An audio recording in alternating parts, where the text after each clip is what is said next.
Você não sabe o que é amor, você não sabe o que é amar. Isso é mais do que uma letra brega que a gente ouve por aí.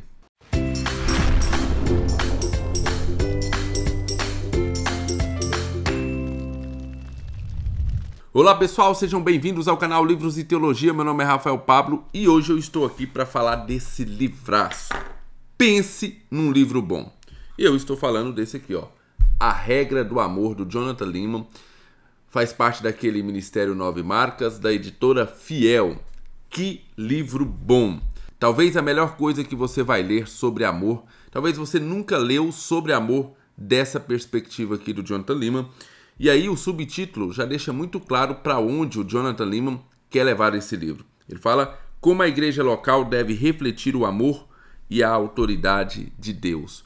Então, ele vai falar sobre amor, ele vai falar sobre definições do amor, mas ele vai falar como se expressa esse amor na vida da igreja e como a igreja é responsável por expressar o amor de Deus aqui na terra.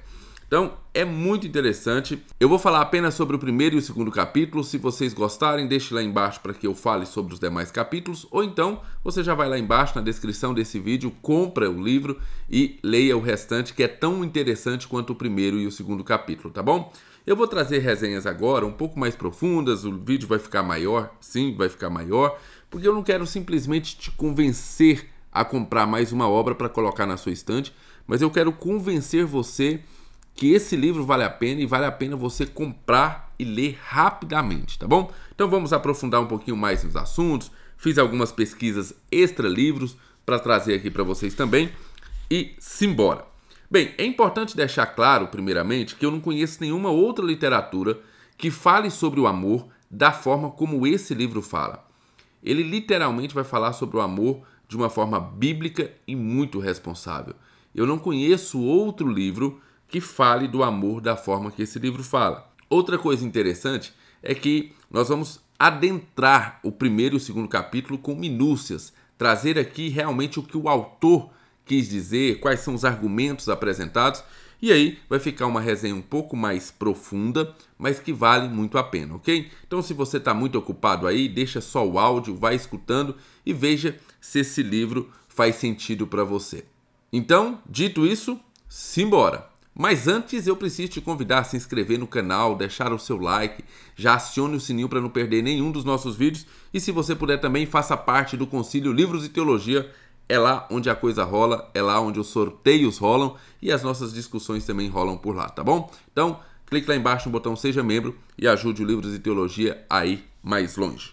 Muito bem, o Jonathan Leeman vai começar esse livro de uma maneira muito interessante, já no prefácio, dizendo o óbvio, mas o óbvio precisa ser dito. Essa é uma frase que a gente tem que decorar. O óbvio também precisa ser dito.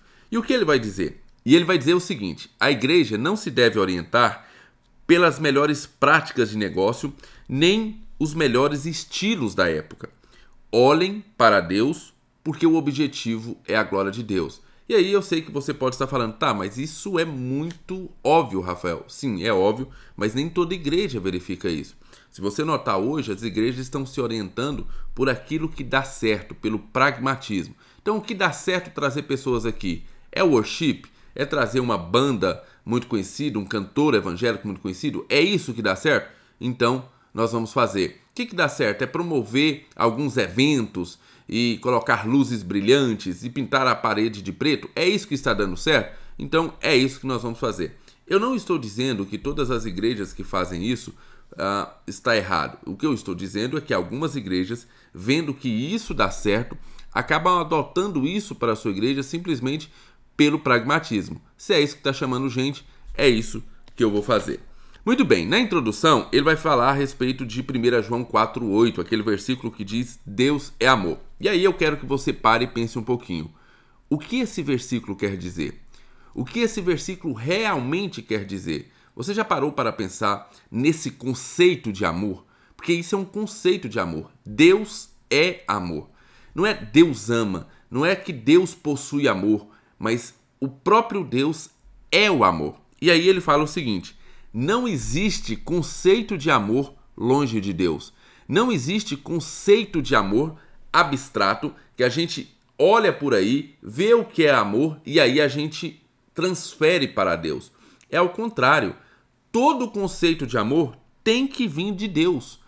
Qualquer outro conceito de amor deve ser descartado. Então essa história, olha, para mim o amor, para você o amor não é nada, meu amigo. Para mim o amor não é nada, porque o conceito de amor já está dado na realidade. O conceito de amor é Deus. Então não tem essa história, para mim o conceito de amor, para você o conceito de amor. Não existem vários conceitos de amor. O que existe é um conceito fixo de amor. Deus é amor. E aí ele faz uma citação interessante. Olha só essa frase. Qualquer coisa chamada amor que não tem sua fonte em Deus não é amor. Então, traduzindo, qualquer pessoa que vai conceituar amor e esse conceito do amor não parte de Deus, ela já começa errada. Ou seja, aquilo pode ser qualquer outra coisa menos amor. E aí ele continua. O problema é que não estamos interessados no Deus que é amor. Antes temos nossas próprias ideias do que seja amor e são essas ideias que se tornam Deus em nossa vida. Você está vendo o conceito? Ele fala, olha, como a gente não está preocupado com Deus que é amor, então a gente faz o nosso próprio conceito de amor e transforma esse conceito no nosso Deus. Muito bem, e aí ele faz algumas suposições comuns a respeito do que as pessoas pensam que é o amor. E aí ele fala, por exemplo, que existem aquelas pessoas que falam que no amor não há limite moral ou qualquer julgamento. Se tem julgamento ou se tem qualquer limite, então não é amor, porque o amor não conhece limites. Frases interessantíssimas que nós escutamos quase todos os dias em músicas ou mesmo aí através da internet e achamos lindo, mas totalmente equivocado. Mais ainda, o amor é aceitação incondicional. Será que é isso mesmo? Será que o próprio amor de Deus é aceitação incondicional? E eu acho que isso é uma das partes mais interessantes. Eu não vou tocar nisso nessa resenha, porque são nos últimos capítulos que ele vai definir muito isso. Nos 4 últimos capítulos, ele vai falar sobre o amor de Deus por pecadores, o amor de Deus e o julgamento, o amor de Deus e a autoridade. Então, caso você queira saber a teoria aqui que o Jonathan Lima vai desenvolver para essa história de o amor incondicional de Deus, é interessante. No amor não há espaço para autoridade. O amor não cabe e não pode ser explicado por instituições. Então, todas essas breguices que a gente vê e que muitas vezes a gente consome e acaba adotando como conceito de amor, está longe de ser amor. E aí ele fala o seguinte, ó, veja como nós hoje estamos muito distantes do amor pregado nas Escrituras. Ele cita o seguinte, até aceito uma pregação distante sobre regras do amor, mas não me venha empurrar conceitos como compromisso, pacto e correção, pois isso é legalismo ou autoritarismo e não amor. Ou seja, o conceito abstrato de amor, aquele amor incondicional, aquele amor onde você é amado de qualquer maneira, isso é maravilhoso. Nós aceitamos essa pregação e queremos ouvir mais. Mas quando vai falar de amor e nesse amor fala sobre compromisso, pacto, correção, aí a gente já dá para trás e fala, não, isso aí é legalismo. Isso aí é autoritarismo e no amor não há legalismo. No amor não há autoritarismo. Muito bem, aí na introdução ele ainda vai falar sobre os objetivos do livro. Ele tem 2 objetivos. O objetivo principal é ensinar que o amor e a autoridade são inseparáveis, 2 lados da mesma moeda, e que nossa cultura caída tenta a todo custo separar o amor da autoridade. Esse é o objetivo principal do livro e, ao meu ver, ele consegue com primor ao argumentar a respeito de que não existe amor sem autoridade e que se eu separo a autoridade do amor, o amor deixa de ser amor. Se eu separo o amor da autoridade, a autoridade deixa de ser autoridade. Esse é o primeiro objetivo dele. O segundo objetivo é demonstrar como uma igreja local pode demonstrar o verdadeiro amor através das práticas de membresia e disciplina, e como isso servirá de exemplo para o mundo. Então, o segundo objetivo dele é demonstrar o seguinte, ó, dentro de uma igreja, uma verdadeira demonstração do amor requer esse compromisso da membresia e também requer disciplina dessa membresia. E quando ele fala de disciplina, ele está falando daquelas disciplinas eclesiásticas mesmo. O amor vai corrigir. Esse é o mote final do livro, ou secundário do livro, onde ele prova que uma igreja que corrige é uma igreja amorosa e, pelo contrário, uma igreja que não corrige, dizendo que não está corrigindo pelo amor, ela não está amando ou ela não está demonstrando o verdadeiro amor de Deus. Muito bem, vamos para o primeiro capítulo. No primeiro capítulo, ele vai falar sobre o amor na cultura. E isso é muito interessante, porque ele vai falar como é que a cultura vai definindo o amor e como essa definição de amor da cultura está adentrando a igreja. Como é que a cultura esclarece o amor e como esse amor da cultura está entrando dentro da igreja. Uma outra coisa interessante desse livro, e é bastante salutar, é que em cada um dos capítulos o autor vai escolher um livro clássico para demonstrar na prática aquilo que ele está falando na teoria da doutrina.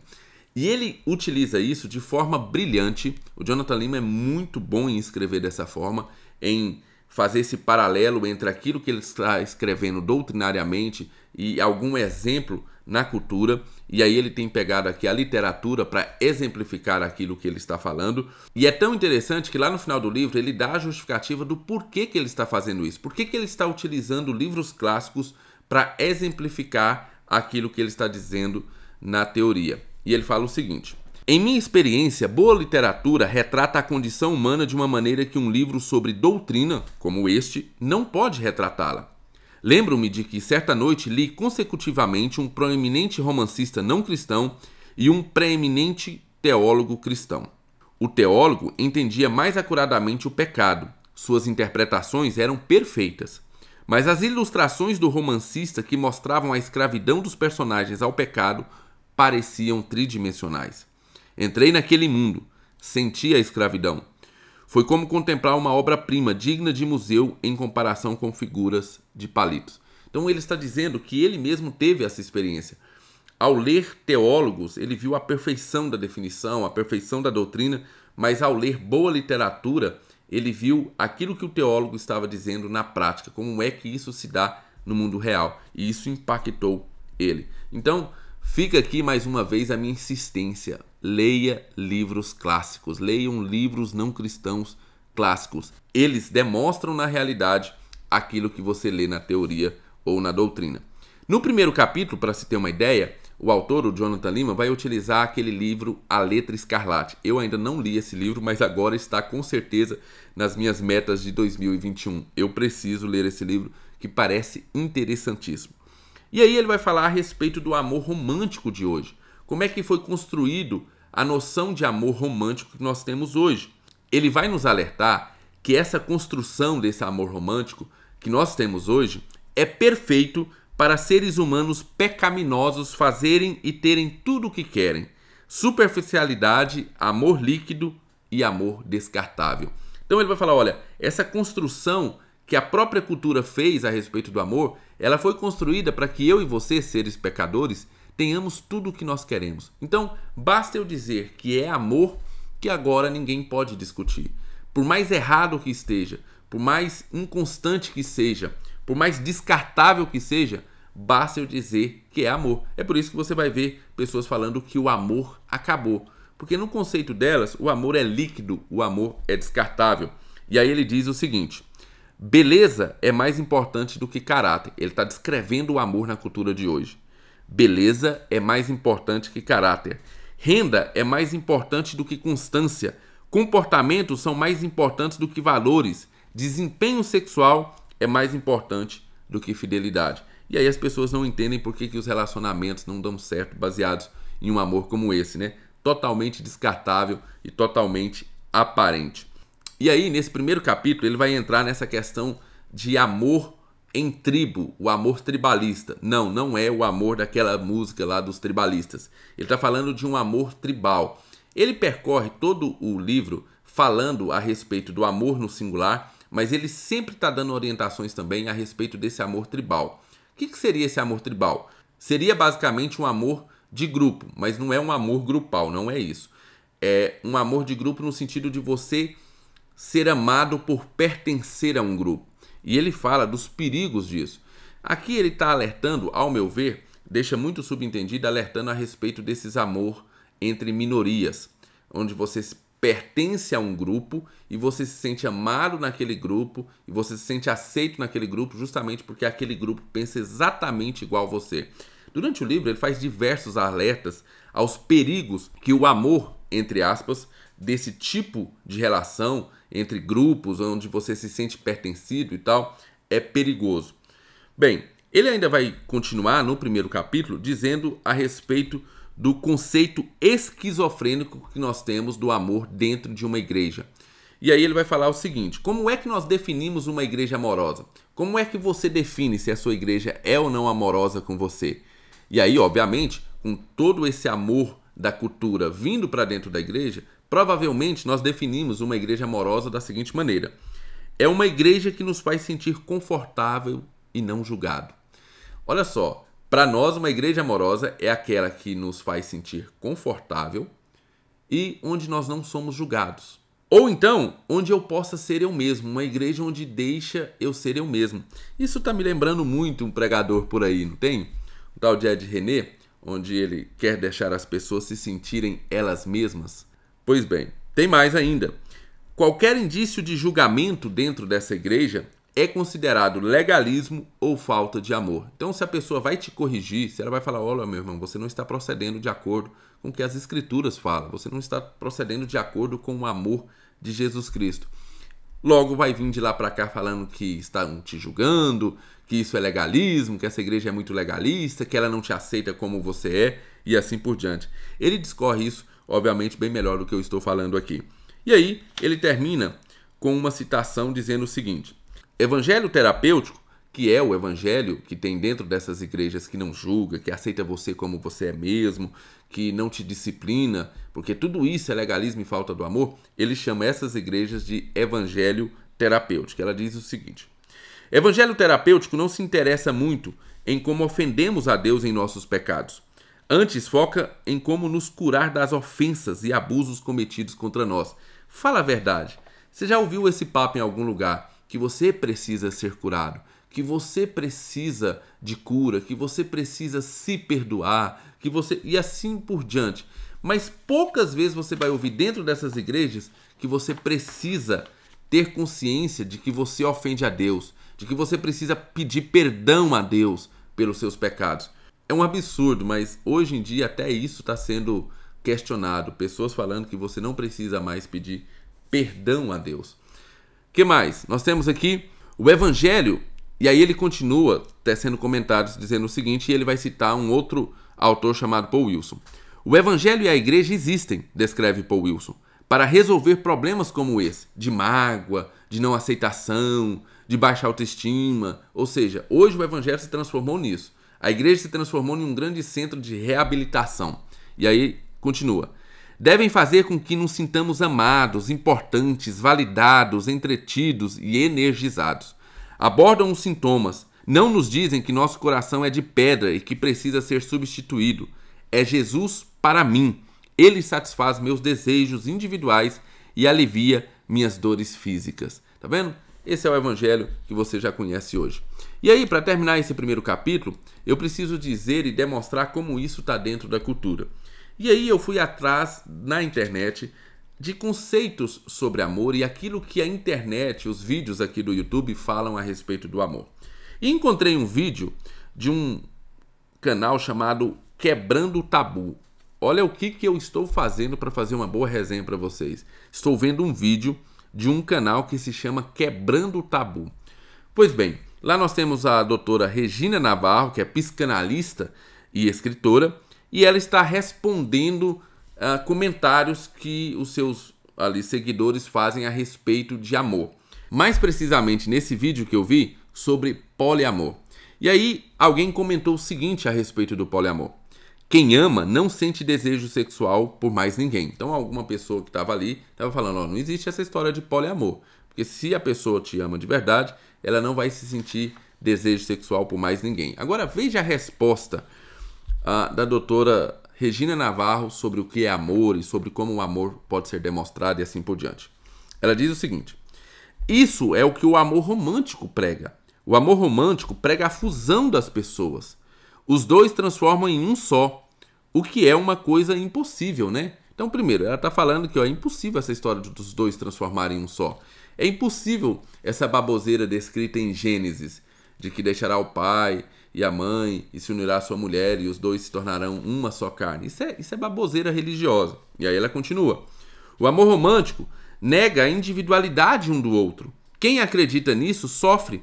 Se você descobre que o seu parceiro ou parceira transou com outra pessoa, você sofre muito, porque você tem certeza e está convencido de que você não é amado. Olha só que absurdo. Você descobre que o seu marido ou que a sua esposa teve relacionamento sexual com outra pessoa e você sofre. E para a Regina Navarro, isso é um absurdo. Você não precisa sofrer só porque o seu marido te traiu ou porque a sua esposa te traiu. Esse é o tipo de amor pregado aí na internet, assim, sem máscara, sem colocar nenhuma maquiagem, ok? É pregado abertamente. Isso não é verdade. Existem pessoas que amam a outra, que têm uma vida sexual satisfatória com a outra parte e têm relações fora do casamento e não deixam de amar. Esse é o tipo de amor pregado aí fora, meus amigos. E aí o Jonathan Lima vem com esse livro, A Regra do Amor, e detona com tudo isso. Muito bem, vamos para o capítulo 2. Sim, se você estiver cansado, não tem problema, dá uma pausa aí, depois continua. Mas eu vou falar sobre o capítulo 2 e nós vamos encerrar a resenha desse livro, tá bom? Como eu disse, nossas resenhas vão ter um pouquinho mais de tempo agora e você vai precisar de um pouquinho mais de concentração para saber realmente o que o livro está falando.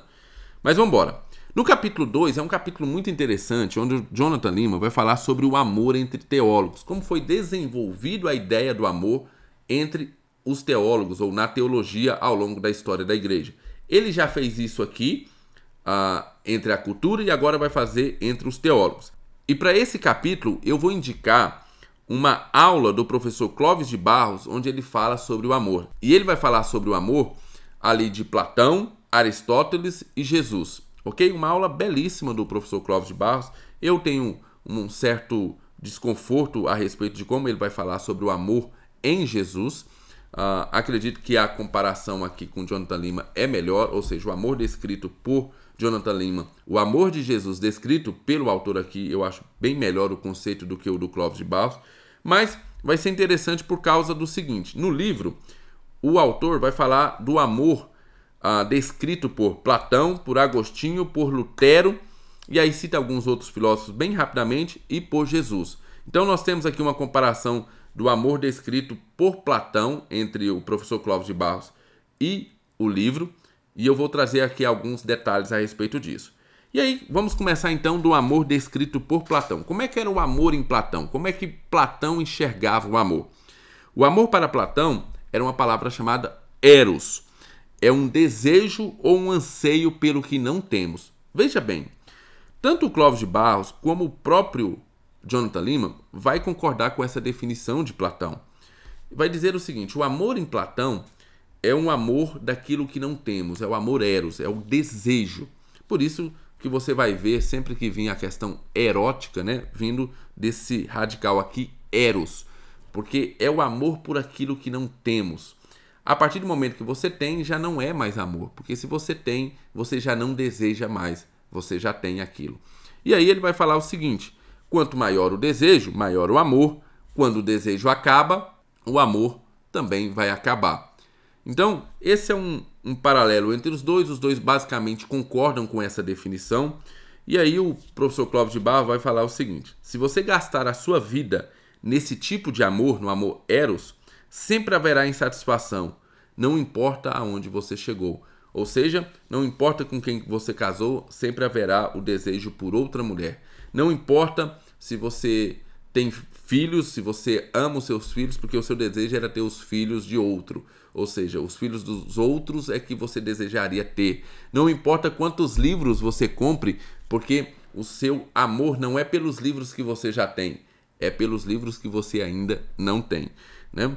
É a mera coincidência com a realidade, esse amor eros de Platão. E aí ele vai discorrer também sobre o amor em Aristóteles, o professor Clóvis de Barros. Já o Jonathan Lima não fala sobre esse amor de Aristóteles, mas eu achei interessante trazer aqui, porque o amor em Aristóteles é justamente o contrário do amor em Platão. Se o amor em Platão é um desejo por algo que você não tem, o amor em Aristóteles não é mais eros, é filia, que é a alegria e a satisfação por aquilo que você já tem. Então, Aristóteles vai dizer o seguinte: não, o amor não é isso que você deseja, isso é outra coisa, isso é só desejo.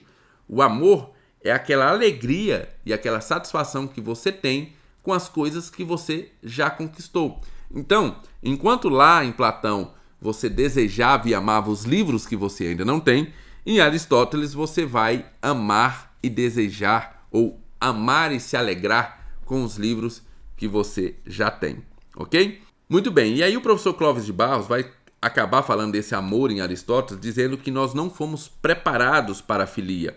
Nosso compromisso maior é pelo eros, ou seja, a gente tem um compromisso maior com o amor eros, com o desejo. Mas é interessante notar que hoje em dia existe sim um grande componente de filia, até exacerbado na nossa sociedade.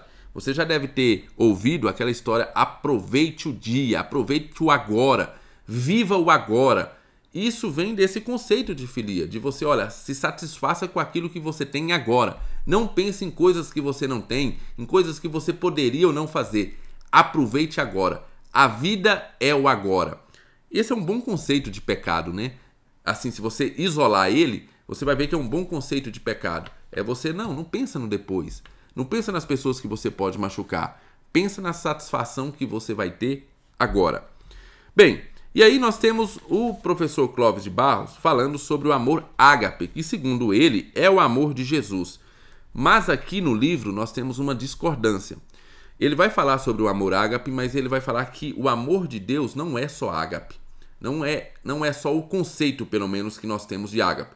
Você vai ter que ler o livro para ver toda a argumentação. Eu vou trazer aqui alguns pontos apenas. Para o Clóvis de Barros, o amor em Jesus Cristo é o amor ágape, que é o amor focado no objeto amado, que é aquele amor incondicional. Lembra? Não importa o que o objeto amado faça, não importa se você é pecador ou não, não importa o tipo de pecado que você cometa, Deus te ama. Tá, esse é apenas um lado do amor de Deus, ok? Esse é apenas um lado do amor de Deus. E quando você transforma o amor de Deus em apenas isso, você vai ver que vai dar muito problema. E o Jonathan Lima vai nos alertar a respeito disso. Porque o amor de Deus não é só esse amor ágape. Se fosse o amor ágape, ninguém, absolutamente ninguém, iria para o inferno. Ok? Porque independente do que a pessoa fizesse, Deus a traria para perto de si. Afinal, Deus ama esse amor ágape incondicional. E no final ele falaria, olha, não importa o que você fez, não importa como você viveu.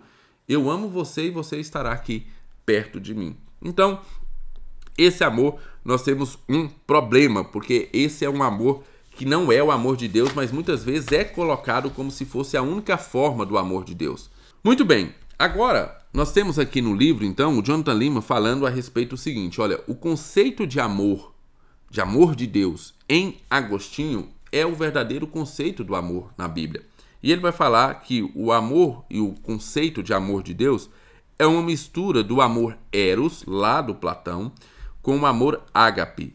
Ou seja, o amor em Agostinho, descrito em Agostinho, o amor de Deus é uma mistura de desejo com presente. E ele vai explicar isso muito bem. Eu sei que a primeira impressão é que você nunca conseguiu imaginar o amor de Deus como um amor de algo que se deseja, né? Algo que deseja alguma coisa de você. Pois bem, é nisso que nós vamos comentar agora. Ele fala o seguinte: o amor de Deus é uma mistura de desejo com doação. E aí ele traz a seguinte citação: Agostinho combinou duas coisas, amor como desejo e amor como dom. Se amor enquanto desejo soa como eu amo porque você é bonito, amor enquanto dom soa como eu amo porque eu quero lhe fazer bem. E aí ele vai dizer o seguinte, olha, pare e pense um pouquinho. Todo amor é fundamentado em Deus. Amamos a Deus por causa do próprio Deus e amamos ao próximo por causa de Deus. Todo amor centrado em Deus odeia tudo que se opõe a Deus. O que o Jonathan Lima está dizendo aqui é o seguinte, veja bem, se Deus te ama incondicionalmente, se Deus te ama independente do que você faça, não haveria transformação no Evangelho. Por quê? Porque quando você se entrega a Deus, você se entrega a esse amor, Deus está te transformando, não é isso que nós acreditamos? Que quando eu me entrego ao amor de Deus, eu sou transformado por esse amor. Ora, se Deus me ama incondicionalmente, se Deus não se importa com o que eu faço ou com o que eu deixo de fazer, por que Ele se daria o trabalho de me transformar? Por que depois que eu me rendo a esse amor me transforma? Se de qualquer jeito Deus me amaria, independente do que eu fizesse, não teria nem motivo para haver transformação de vida no cristão. Se Deus aceita você incondicionalmente, você pode vir do jeito que você está e você pode continuar do jeito que você está. Aquela frase, venha do jeito que você está e que Deus vai te transformar, não faria nem sentido. Se Deus te transforma, se ao se entregar a esse amor há uma transformação, é porque esse amor não é bem incondicional, pelo menos não da forma como nós pensamos. Deus te transforma porque, olha, Ele te ama. E por Ele te amar, Ele não quer deixar você da forma que você está. Ele quer te transformar. Então você percebe que o amor de Deus tem essas duas coisas? Ele te ama incondicionalmente no sentido de você se aproximar dele. Mas por Ele te amar, Ele não vai te deixar dessa forma. Ele não vai simplesmente falar, olha, eu te amo, não importa o que você faça, continue vivendo a sua vida do jeito que você quiser e eu vou continuar te amando. Ok? Então existe essa dualidade do amor de Deus muito explicada aqui no livro através da demonstração do amor em Agostinho. E aí ele fala essa frase, todo amor centrado em Deus odeia tudo que se opõe a Deus. Traduzindo, se você ama muito uma coisa, você vai detestar qualquer coisa que destrua aquilo que você ama. Se você ama muito o seu filho, você vai odiar as drogas que podem matar a vida do seu filho. Se você ama muito o seu marido, você vai odiar a pornografia que pode acabar com a vida do seu marido. Então você está vendo que sempre que há amor, há ódio também. As pessoas falam que é muito próximo o amor do ódio, mas elas não têm noção do que é essa proximidade. A proximidade está nisso. Se você ama muito uma coisa, você vai odiar qualquer coisa que destrua o objeto amado. Então, nós estamos falando sobre idolatria política nos domingos. Então, todo domingo, 2 horas da tarde, estamos tendo uma live a respeito daquele livro do Iago Martins. Então, veja, quando há uma idolatria por qualquer político, vamos lá para o Lula, que dá menos confusão. O que acontecia com as pessoas que amavam a Lula? Eles odiavam o Sérgio Moro, eles odiavam a justiça. Por quê? Porque a justiça estava acabando com a vida do objeto amado. Então, isso acontece mesmo. Por que Deus odeia o pecado? Por que Deus abomina o pecado? Porque Ele nos ama. E se Ele nos ama, Ele tem que odiar qualquer coisa que acabe com o objeto amado. Ok? Então, basicamente isso você precisa entender a respeito do amor.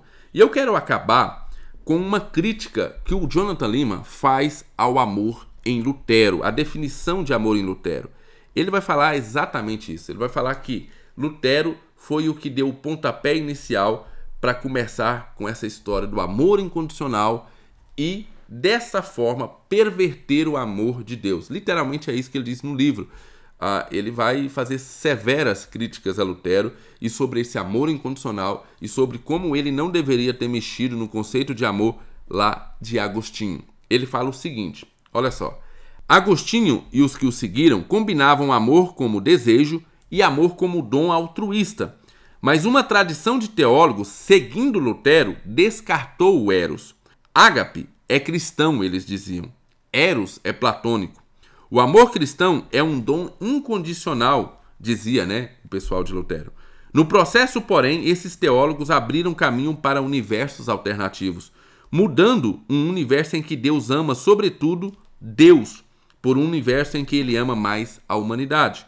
Na verdade, eles prepararam o caminho para Deus se tornar um idólatra, cujos julgamentos serviriam à glória da humanidade e não à sua própria. Ele está literalmente, você viu a dureza que ele falou contra Lutero? É um reformado, viu? E ele falou o seguinte, esse amor pregado por Lutero abriu um caminho para Deus se tornar idólatra, onde Deus ama mais a humanidade do que ele próprio. E aí ele continua tecendo essas críticas e falando das consequências que isso trouxe dentro da igreja. E ele diz o seguinte, usando o mesmo argumento, os líderes cristãos começaram a obscurecer os limites de membresia que distinguem entre o lado de dentro e o lado de fora da igreja. Em algum nível profundo e intuitivo, limites de membresias nos parecem pouco amorosos. Inclusive, esses dias atrás, numa live, eu falei exatamente a respeito disso, disciplina, membresia, e teve algumas pessoas que já se manifestaram, não, isso aí é muito legalismo, isso aí está parecendo farisaísmo. Você está vendo? O próprio conceito já se tornou mal, porque a gente não consegue mais enxergar autoridade, disciplina dentro do amor. Para nós, amor não tem disciplina. E ele continua: em algum nível profundo e intuitivo, limites de membresia nos parecem pouco amorosos. Por isso, líderes aceitam membros na igreja sem fazerem perguntas sobre a fé e o arrependimento, ou eliminam totalmente a instituição de membresia. Como um autor disse, o limite entre aqueles que pertencem à igreja e os que não pertencem não deve ser traçado muito acentuadamente. Afinal de contas, o estabelecimento claro de limites é geralmente um ato de violência. Está dizendo, tá vendo? Até as igrejas deixaram de estabelecer esse limite se você faz ou não faz parte de uma igreja. Fala, não, aqui é tudo hype, aqui você entra, sai, como você quiser. Quem sou eu para definir se você é crente ou não? Aí, literalmente, o mundo olha para a igreja e fala, poxa, mas não tem diferença de nós. Aquilo ali virou um clube. É apenas um clube. A pessoa entra, sai quando quiser, faz o que quiser, não é disciplinado. É simplesmente a vontade da pessoa sendo estabelecida como vontade legal dentro da igreja. E aí ele termina com isso daqui. Em última análise, um amor somente ágape produz liberalismo doutrinário e pragmatismo eclesiástico. Concebe um universo em que Deus ama o homem mais do que qualquer outra coisa e, portanto, concorda com os termos do homem. Inclina-se para o universalismo, oferece fé sem arrependimento, que não é realmente fé, e sim assentimento mental, extingue a santidade e relativiza a moralidade. Muito bem, ele termina com essa citação, o capítulo 2, e olha, tudo isso que eu disse é apenas capítulo 1 e capítulo 2. Então, você tem noção do que vem depois? Depois ele vai falar o amor de Deus, vai nos explicar o amor de Deus pelo próprio Deus. Em 2 capítulos ele vai falar, olha, eu estou tentando fazer você entender que Deus ama a si mesmo mais do que qualquer outra coisa. E aí quando ele fala a si mesmo, ele está falando obviamente ali da Trindade. Então nós precisamos entender esse amor ali da Trindade, de Deus amar a si mesmo, para nós entendermos o amor de Deus por nós. E aí ele fala depois do amor de Deus por pecadores, ele explica onde funciona aquela questão do eros e do ágape ali, no amor de Deus por pecadores, e termina falando sobre amor e julgamento e amor e autoridade. E ele bate doído. Nesses 2 últimos, ele vai falar muito sobre igreja e como a igreja deve exercer o amor disciplinar aos seus membros. Pessoal, livraço do Jonathan Leeman. Quero ler mais coisas desse autor. Realmente fiquei assim muito empolgado com a leitura. É uma leitura de fácil entendimento, apesar aqui de um ou outro conceito ser um pouco mais complicado de explicar para vocês, mas obviamente Jonathan Leeman é muito melhor na explicação ali no livro do que eu aqui nesse vídeo. Então fica aqui minha forte indicação, A Regra do Amor, como a igreja local deve refletir o amor e a autoridade de Deus, do Jonathan Leeman, do Ministério 9 Marcas, publicado pela editora Fiel, vai levar 10 mochés. Vale muito a pena. Tem uma ou outra coisinha ali que você pode ficar com o pezinho atrás, como eu fiquei, mas que depois, se você pesquisar, talvez você seja até convencido, tá bom? Fica aqui minha forte indicação. O link está lá embaixo para você comprar. Comprando por esse link você ajuda o nosso canal. Fiquem com Deus, um abraço, não esqueça o seu like e até o nosso próximo vídeo.